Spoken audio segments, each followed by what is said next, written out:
এশিয়ার পরাশক্তি চীনের সাথে বাংলাদেশের সম্পর্ক পার করেছে ৫০ বছর। দৈর্ঘ্য এই সময়ে কোনো নির্দিষ্ট দল বা সরকারের হয়ে নয়, বরং দেশের মানুষের উন্নয়নে সবার সাথেই সমান পররাষ্ট্রনীতি বজায় রেখেছে চীন।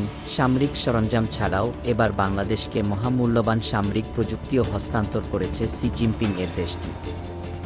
বাংলাদেশকে এমন কয়েকটি হালকা অস্ত্র তৈরির প্রযুক্তি চীন হস্তান্তর করেছে যা যুদ্ধে খুবই কার্যকর, বিশেষ করে রকেট লঞ্চার এবং কাঁধে বহনযোগ্য স্বল্প পাল্লার বিমান বিধ্বংসী মিসাইল বদলে দিতে পারে যুদ্ধের গতিপথ।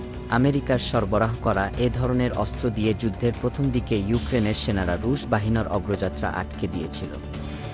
চলতি মাসের শেষেই প্রেসিডেন্ট শি জিনপিং এর আমন্ত্রণে চীন সফরে যাচ্ছেন প্রধান উপদেষ্টা ডক্টর মোহাম্মদ ইউনূস, যেখান থেকে দুই দেশের সম্পর্ক নিয়ে আসতে পারে নতুন বার্তা।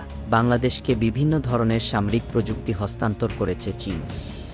এর মাধ্যমে দেশে প্রতিরক্ষার শিল্পঘাঁটি গড়ে তোলার উদ্যোগ নিয়েছে বাংলাদেশ।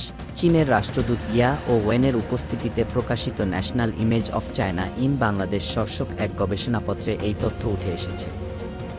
গবেষণাপত্রে বলা হয়, রাইফেল, রকেট লঞ্চার, ম্যানপেড, হালকা ইউটিলিটির যানবাহনের মতো ছোট ও মাঝারি আকারের অস্ত্রের জন্য বাংলাদেশ অর্ডিন্যান্স ফ্যাক্টরি এবং বাংলাদেশ মেশিন টুলস ফ্যাক্টরিকে প্রযুক্তি হস্তান্তর করেছে বেইজিং, যা একটি দেশের প্রতিরক্ষার শিল্প ঘাঁটি বা ডিফেন্স ইন্ডাস্ট্রিয়াল বেস গড়ে তোলার লক্ষ্য অর্জনে সহায়তা করবে।